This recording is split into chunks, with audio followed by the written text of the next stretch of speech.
kita akan lanjutkan materi bab 1 ini ke pertemuan yang selanjutnya. Materi pertemuan bab 1 yang kedua ini adalah membahas materi yang bagian B mengenai makna Pancasila sebagai dasar negara dan pandangan hidup. Kita akan bahas yang bagian 1 dulu ya.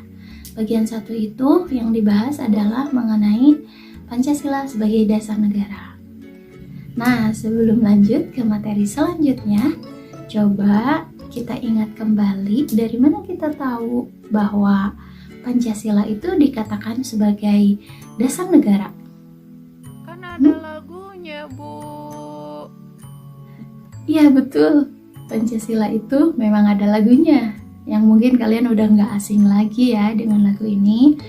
Yang bunyinya kan, Pancasila dasar negara, rakyat adil makmur sentosa, pribadi bangsaku, ayo maju, maju, ayo maju, maju, ayo maju, maju. Nah, itu mungkin ya. Ada yang lain nggak? Coba. Ada Bu, ada di materi sebelumnya ya. Iya betul, sudah bahas materi Pancasila sebagai dasar negara itu di pertemuan sebelumnya, di pertemuan pertama, ya kan? Coba kita ingat-ingat lagi ya. Pertemuan sebelumnya, yaitu di pertemuan 1 itu sudah dijelaskan menurut ketetapan MPR nomor 3 garis miring MPR garis miring tahun 2000 itu disebutkan bahwa Pancasila itu berfungsi sebagai dasar negara. Sebelum kita lanjut, kita harus tahu dulu apa itu bangsa dan apa itu negara. Bangsa secara sempit itu dapat diartikan sebagai orang-orang yang ada di dalam suatu negara. Sementara negara secara sempit itu merupakan wilayah batas-batas dari suatu negara, yaitu negara Indonesia, di mana orang-orang dan wilayah tersebut berpadu jadi menjadi satu kesatuan namanya bangsa dan negara Indonesia. Untuk menjalankan kehidupan berbangsa dan bernegara itu harus punya aturan. Kenapa sih harus punya aturan? Jawabannya ya simpel aja. Main bola juga kan ada aturannya.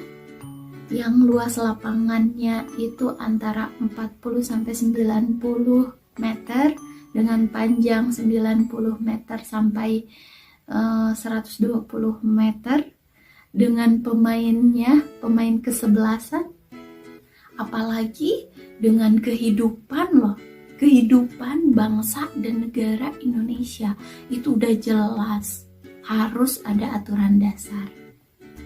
Dengan luas wilayah Indonesia itu 1905 km. Kilometer itu bukan meter lagi, ya. Dan jumlah penduduk menurut BPS, Badan Pusat Statistik tahun 2018 itu dengan jumlah 267,7 juta orang yang ada di negara Indonesia. Coba, itu jelas perlu aturan yang mengatur supaya bisa hidup aman, tertib, makmur. Seperti apa sih aturan dasar untuk mengatur kehidupan berbangsa dan bernegara? Aturan dasar yang pertama itu orang-orang manusia di Indonesia itu harus bertuhan. Dimana kalau misalkan orang-orang atau manusia sudah mengenal Tuhannya, itu akan diarahkan menjadi manusia yang baik, manusia yang soleh-solehah, gitu, yang taat kepada Tuhannya. Itu pasti bisa membedakan mana yang baik dan mana yang buruk, mana yang harus dikerjakan dan mana yang tidak harus dikerjakan. Aturan dasar yang kedua itu harus menjadi manusia yang saling beradab. antara satu sama lain, walaupun memang kita diakui sebagai manusia Indonesia yang Bhinneka Tunggal Ika, berbeda-beda tetapi tetap satu. Aturan dasar yang ketiga, setelah menjadi manusia yang beradab, kita itu harus bersatu. Tidak ada pertikaian, tidak ada perselisihan antar sesama manusia Indonesia gitu. Gimana kalau misalkan ada perselisihan atau pertikaian di antara umat manusia? Jawabannya ada pada aturan yang keempat. Aturan yang keempat, dalam menyelesaikan masalah kita harus bermusyawarah. Itu aturan dasarnya. Dan jika aturan dasar 1 sampai 4 sudah tercapai, itu otomatis akan menciptakan keadilan sosial bagi seluruh rakyat Indonesia. Nah, sekarang kita bahas yang kedua, Pancasila sebagai pandangan hidup. Untuk materi ini kalian bisa lihat buku halaman 8, kalian bisa lihat gambar, ada SMP Negeri 9 Palopo yang disertakan dengan visi dan misinya ya. Bisa kita lihat bersama-sama gambar SMP Negeri 9 Palopo yang mencantumkan visi dan misi sekolah SMP Negeri 9 Palopo. Visi di sini maksudnya adalah pandangan ke depan yang ingin dicapai oleh sekolah SMP Negeri 9 Palopo, yaitu unggul dalam prestasi yang berakhlak mulia serta bernuansa iman dan takwa. Dan misi merupakan cara-cara yang dilakukan oleh SMP Negeri 9 dalam meraih visi sekolah SMP Negeri 9 Palopo. Untuk mencapai visi sekolah tersebut, maka SMP Negeri 9 Palopo melaksanakan misi sekolah seperti melaksanakan bimbel, meningkatkan kegiatan MGMP, meningkatkan prestasi olahraga dan seni, serta meningkatkan kegiatan-kegiatan keagamaan, dan seterusnya. Jika kita kaitkan dengan materi kita kali ini, Pancasila sebagai pandangan hidup bangsa itu sudah jelas. Visi bangsa dan negara Indonesia itu adalah Pancasila. Dan cara untuk melaksanakan visi tersebut tercantum dalam 45 butir Pancasila sebagai penjelasannya.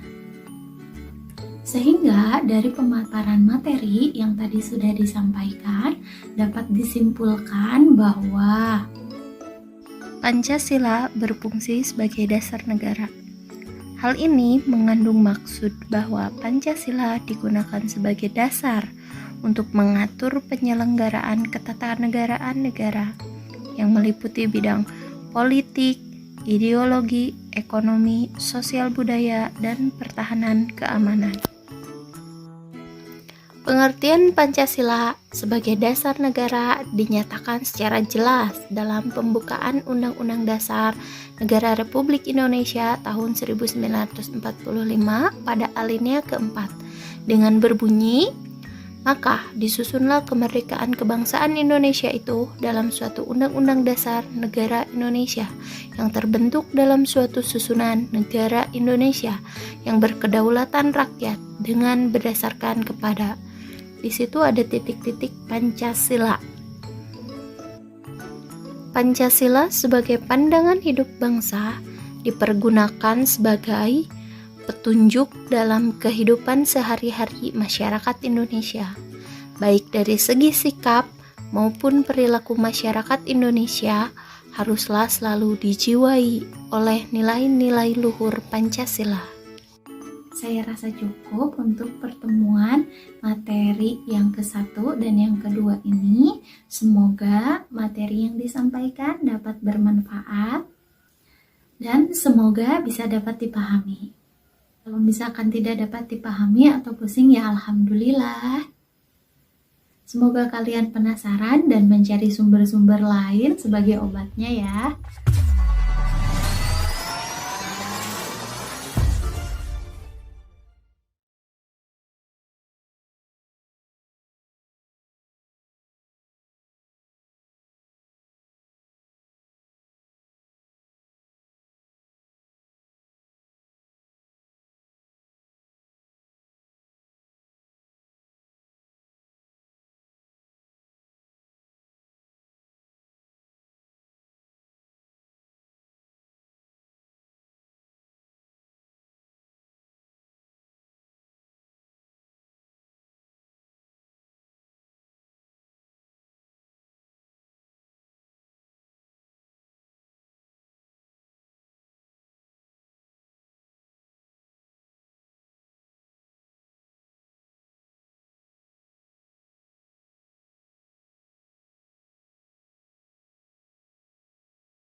ya.